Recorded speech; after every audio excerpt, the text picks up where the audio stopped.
about this week? Gosh, there's so much that I'm not sure where to start. I was looking at, what's trending these days? What do people want to know about, especially in the digital marketing world? I want to say we should talk about, I don't know. We've talked about a lot about how to get your brand launched and what kind of activities you should do. Maybe we could deep dive into one of them. Yeah, are we gonna just talk about some customer stories on how we're helping our customers grow? Maybe some unique situations that they might be encountering. Yeah, maybe we could talk about customers with multiple locations. Okay. So we have customers that have multiple locations, throughout, let's just say, the state of California or Texas, whatever. Let's just use California since we're here. Okay. Yeah, so let's just say this client. Well, it's common, right? Like if you're like a veterinary office with multiple locations, or a dentist with multiple locations, or a restaurant with multiple locations, you would encounter the question of like, okay, if I put money toward digital marketing, do I have to pick one of my 5 locations, or can I do marketing for all 5? Yeah. And what does that look like in terms of content creation, in terms of budget? Yeah. Maybe we can talk about that. Yeah. So what does that look like in terms of content creation? Let's back up. Sorry. First of all, if I have 5 locations, what do I do? Yeah. So that's a good question. So there's a couple ways that you can go about it. One, each location can have their own website. So let's just say ABC. Doctor.com. So you can have Doctor.com number 1, Doctor.com number 2, Doctor.com number 3, 4, and 5. A different URL. A different URL for each location. Okay, or Doctor1.com, Doctor2. Yeah, most people don't have that. So what we end up doing for them is building out sub-pages, so sub-location pages on their website. So instead of, Doctor.com 1, Doctor.com 2, all 5 different websites for the same business. Because you'd have to end up paying for hosting. You'd have to end up paying your annual URL fee, and if you have a really popular name, that can really add up. It's going to be hard to find, 5 domains that are going to be very similar to your business. So what we do is we just keep their current website, so Doctor.com, and then we add sub-pages. So Doctor.com/Los Angeles, that's for the Los Angeles location, or Doctor.com/San Francisco, Doctor.com/Hollywood, whatever. So depending on wherever you have your location, we will build out a specific web page for that location. So the URL will just be Doctor.com/whatever location. And this helps Google recognize that you have multiple locations.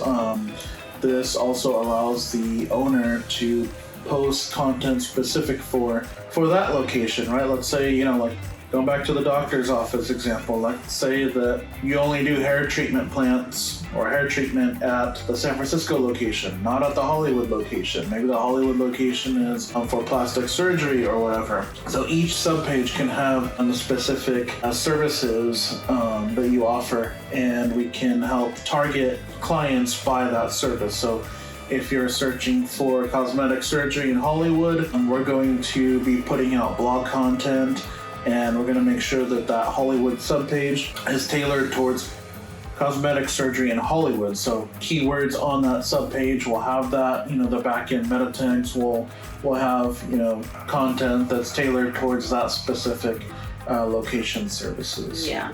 And one thing that we also do to make sure that SEO is optimized in these situations is we'll put content in there about the location. So for example, if we're Doctor.com/San Francisco, we're gonna put things on there like in the city by the Golden Gate, near Coit Tower, blah, blah, blah, right? So you're connecting the location with the brand, and that helps SEO place you when people are doing searches, or place you in the right location if people are looking at your SEO doing searches, but also if you're doing ads, that would help too. So we make sure to location specific details into the content.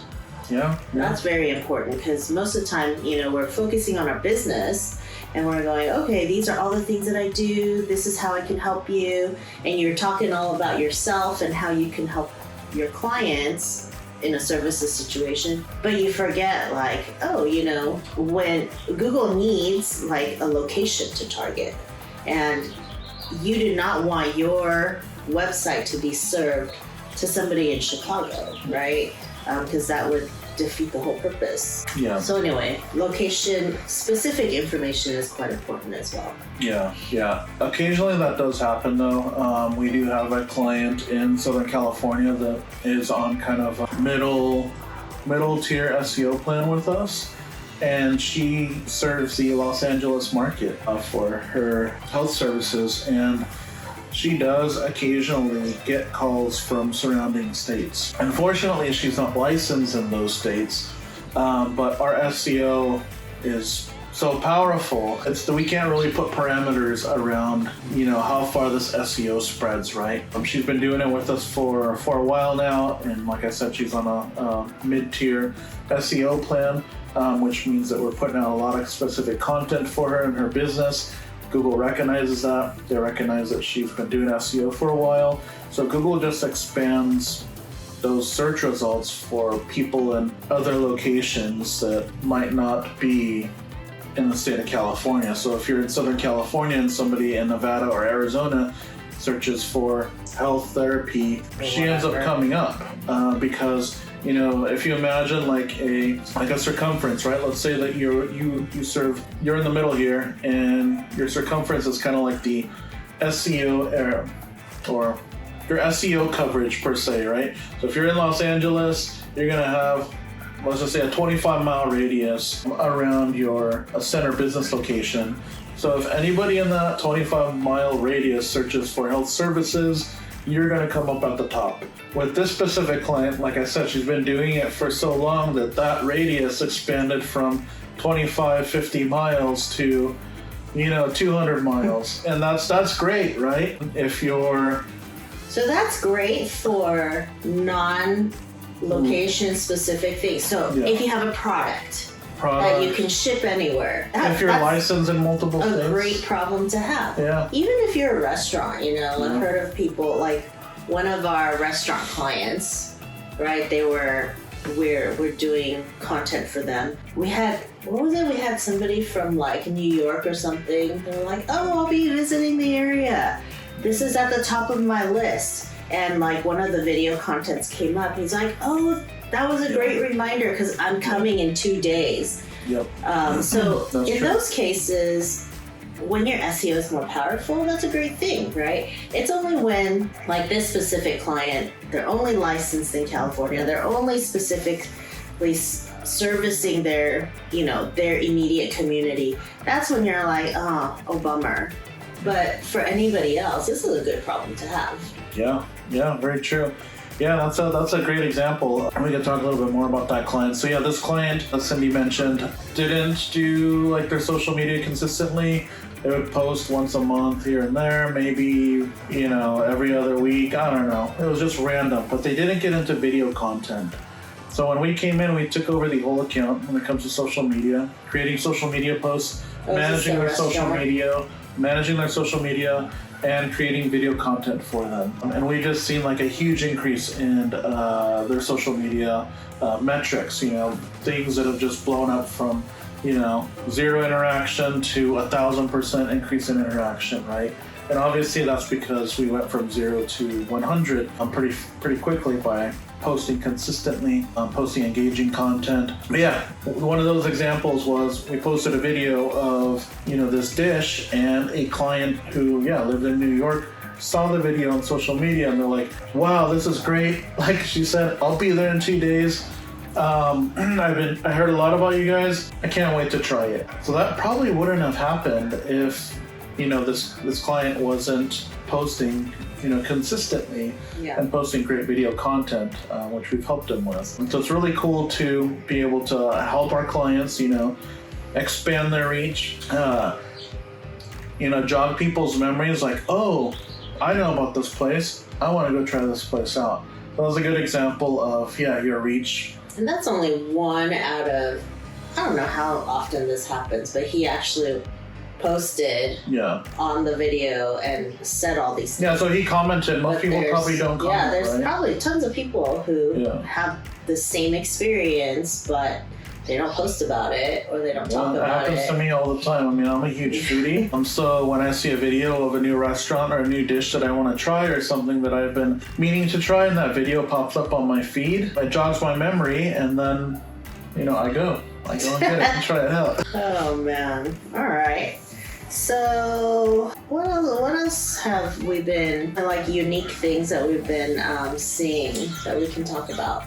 I think, we could talk about one of our drink clients. So we've been doing video marketing for this drink client for several years, handling all their video content, social media content creation. And recently we chatted because we started to see kind of their metrics kind of level out when it came to video content engagement and views. So we kind of had to take a step back and kind of refocus a bit. So instead of, just posting, random content about their product, we took the time, to really do more research on the video content that we're publishing.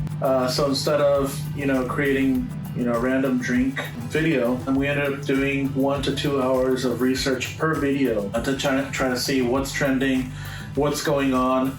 And we did that for a week just as a test, and we're able to increase the engagement by 30%. So that included, mimicking other viral videos out there when it comes to, this drink product. When I say mimicking, that's mimicking the drink recipe, mimicking, trying to mimic what the original person said in the video, and trying to use similar sound in the video. So I don't want to say that we're copying, but whatever the original person did in the video, the algorithm liked. So they pretty much are giving you the recipe for success. We are just examining the video and repurposing those elements for our product that we market for. And that's very common in the industry. It's not copying, but it's analyzing videos and seeing what's working. Why reinvent the wheel? Reinvent the wheel, yeah. Because trends are always changing, right? Something could be trending, 2 days ago, and then all of a sudden somebody comes out with a new video and sound or music that they add to the video, and then that's the new trending style. So you constantly got to be engaged with social media, monitor what's trending, and pivot. So one other thing that maybe we should touch on is AI generated content, right? I'm wondering if a lot of people are going, well, why do I need to hire a marketing agency to help me if I can just, throw a bunch of information at ChatGPT or Jasper or whatever, right? Whatever AI generation engine there is, and they will crank out content and I will post it. Yeah. Done, right? Done. One and done. Well, what do we have to say about that? Yeah, that sounds amazing. I mean, and I don't know, correct me if I'm wrong, maybe somebody could chime in on the chat, but I don't believe that there actually is any AI available out there that, you can automate all your video content, right? You can just say, I'm a restaurant, or I'm this product, I'm a doctor, generate video content for me and automatically post. There are AI softwares out there that you can enter, create me a video about my doctor's office, or create a video about this sickness or this problem. I want it to be 15 or 30 seconds, and the AI can generate it for you, but it's not to the point that I know of where it can just do it automatically on the back end. Well, I mean, even if we're outsourcing to AI a portion of it, let's just say video content generation, for example. I'm going to tell this AI engine what I want to do, what kind of video I want, what kind of voice I want saying this script that I wrote or that ChatGPT wrote. And then it's just going to crank it out, as opposed to paying you or me, us, a bulk of money to do it. Like, why pick us over AI? So, I mean, one thing that I wanted to bring this up because one thing that came to mind was, you remember when we were experimenting with AI videos and posting them? So we were asking ourselves the same question, right? Why can't we just do this? Why do we have to put all this time and effort into creating authentic videos, getting a videographer out there, or asking, the owner for video content, however you want to do it. Why are we putting in all this hours of work and all this effort? We have to physically go there and do the videography and then bring it back and edit it and all the things, right? And then at the end, post the final product. That's a lot of time and effort. So we're like, okay, let's try for ourselves. Let's do the AI route for ourselves and see what happens, right? And I'll tell you, we did a mix of real person videos and AI generated videos on TikTok, and we got banned. We got banned so fast, and it's hard and disappointing because once we got banned, we're like, oh my gosh, my whole account is locked up. All of the people and followers that I've gained are we can't. Lost. They're gone. All of the time and energy that we put into that channel, gone. Yeah, and I think for that specific scenario, it had to do with the product not physically being in the video. So, yeah, I think there's a need for both, real generated video content and AI generated content. But in that specific example, we were promoting a product through the AI generated video, and the specific physical product, let's just say this glass, was not in the video. It showed an image of the glass, but the glass wasn't necessarily physically in the video. So TikTok didn't like that. Yeah, we're banned. So they're okay with AI generated content, but it has to follow certain rules. Yeah, Is that what you're when saying? it comes to promoting products, yeah. So if you're let's just say the drink product, let's just use a drink product for example. If we're creating AI generated content for that drink product and the drink product isn't physically in the AI video, TikTok will find out eventually and ban your account. If you're lucky, you can get it back when you get out of TikTok jail in 30 days, or you might have to create a new account. Yeah. But yeah, I think there's value in both. I enjoy both. I enjoy the AI generated videos when it comes to informational videos. Did you know all the benefits of, I don't know, mushrooms, or mowing your lawn? All the health benefits from mowing your lawn. Oh, what are the health benefits from mowing my lawn?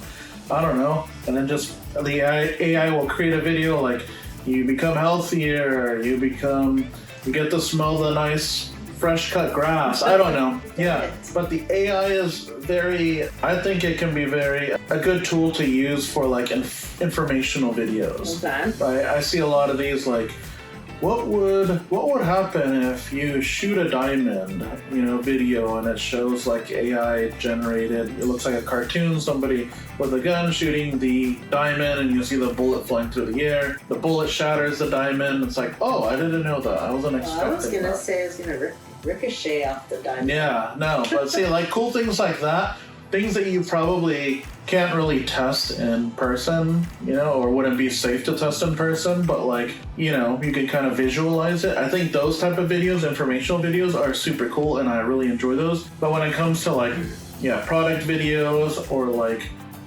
real human reviews, I think AI isn't there yet. I don't think that, it's to the point where you can try to trick people, into thinking that your AI generated person is a real person giving a real review. It's pretty close. Yeah, it's pretty close. So there are AI softwares out there where you can create your AI avatar and you can have it talk, and then point out on the screen, it'd be a little AI avatar at the bottom of the screen, and then they can have a background image of the product. And the AI avatar can be speaking, their mouth is moving, their eyes are blinking, and they're moving and pointing at the top of the screen, which is an image of the product. But you can still tell that they're fake, right? The mouth doesn't, move as good as a real human mouth. It just looks a little bit computerized, almost like robotic. It's pretty good. There are ways that you can kind of trick people into thinking that it is a real human by shrinking the AI avatar so it's very small on the screen. But you can still tell the voice is a little off. So we're not there yet. We're not to the point where you can just tell an AI software to create a video for you and, it's done. But I do think that there's a place and a space for it, but I definitely don't recommend letting AI take over your marketing. I do know like blogs and even website content, Google knows. They know like when you're using AI, they put all scripts through like a AI tester, right? Authenticator, and they give it a score. Like, did a computer write this or did a human write this? And depending on that score, they will give more or less value to your content. So you definitely have to be very careful about how much AI you are using to assist. And at the end of the day, you want to be authentic, you want to be honest. Like, people are coming to you for your services or your product, and the last thing you want is for them to question your authenticity and trustworthiness, right? So if you can, you should put a good amount of effort into your marketing and into your content creation to let people know that, yeah, I am who I say I am. I'm trustworthy, I'm authentic, and I will do great if you give me a chance to earn your business. Yeah, that's true. And there are channels out there, YouTube channels, TikTok channels that are strictly AI generated content. Like, I was looking at one last night. They're getting millions of views, but they're not specifically promoting a product or a business. They're just creating random cat or animal videos, that AI is generating for them. Quick little 1 to 2 minute AI generated short stories that AI has created that are getting millions of views, and obviously they're monetizing on the back end with ads and whatnot, but it's not necessarily content for a business. Right, you're not trying to gain anybody's trust. You're not trying to gain anybody's trust, you're not trying to promote or sell anything or inform an audience of what you guys do. It's just random content that gets views. Yeah, definitely a place and a space for that stuff. Yeah, that's really smart though. Yeah, I might want to start one. Oh yeah, I know. if you could generate 1,000 AI videos, and serve up ads, right? Yeah, exactly. That would be awesome. Yep. All right. Anything else that comes to mind that we can kind of talk about? Maybe lastly, a client that we do ads for on Google came to us this week and was like, hey, I'm having this workshop. Can you guys help me promote it? And we're like, yeah, sure. What's your budget? Give us more details. And we're like, okay. Well, since it's a workshop, we don't think it makes sense to promote on Google because no one is specifically searching for workshops for the specific service. So what we recommended is that we will help them promote this workshop through Facebook, which is kind of their target, which their target market lives on.